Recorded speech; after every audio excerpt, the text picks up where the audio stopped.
In this lesson, we are going to learn how to filter data using the where clause. Filtering is one of the most important parts of SQL because it lets you narrow down large data sets to only the information you actually need. The where clause filters rows in a table based on a condition.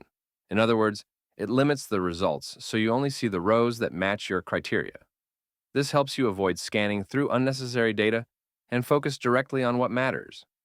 Let's talk about a few use cases. Filtering is essential anytime you want to get only the rows that match a specific value. For example, you might want to find all customers from a single country. Filtering is also used to exclude unwanted data. If you do not want test accounts or inactive users, you can filter them out. And filtering is what allows you to focus your analysis on just a subset of records instead of working with everything all at once. A practical tip here is to always specify your condition clearly, especially when working with AI tools. If you just say, filter the data, the AI may not know what you mean. Instead, say, filter for customers where the country is equal to Canada. And it is always a good idea to double-check the filter logic so you do not accidentally miss rows or include too many. Now let's move over to some examples in BigQuery. Our first example shows the basic syntax of where. We start by selecting the first name and last name columns, and then we add a where clause to only return rows where the country equals United States.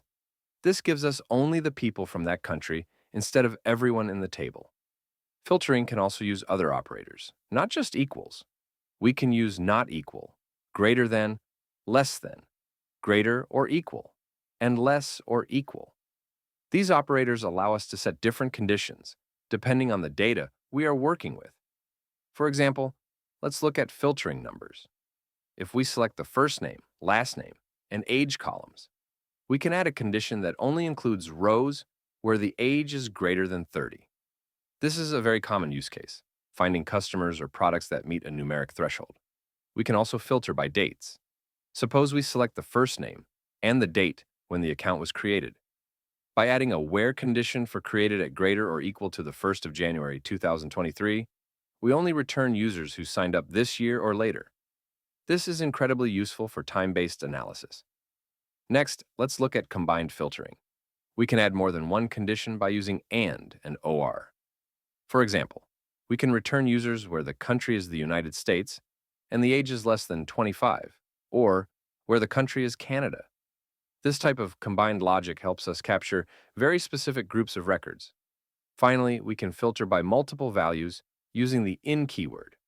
Instead of writing several OR conditions, we can say country in and then list several options like United States, Canada, and Mexico.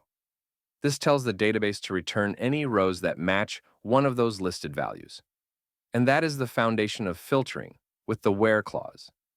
We have seen how to filter for specific values, how to use operators like greater than or less than, how to filter dates, how to combine multiple conditions, and how to filter by multiple values with IN. These techniques make your queries much more powerful. Instead of pulling everything, you can now focus your analysis on exactly the slice of data that matters most.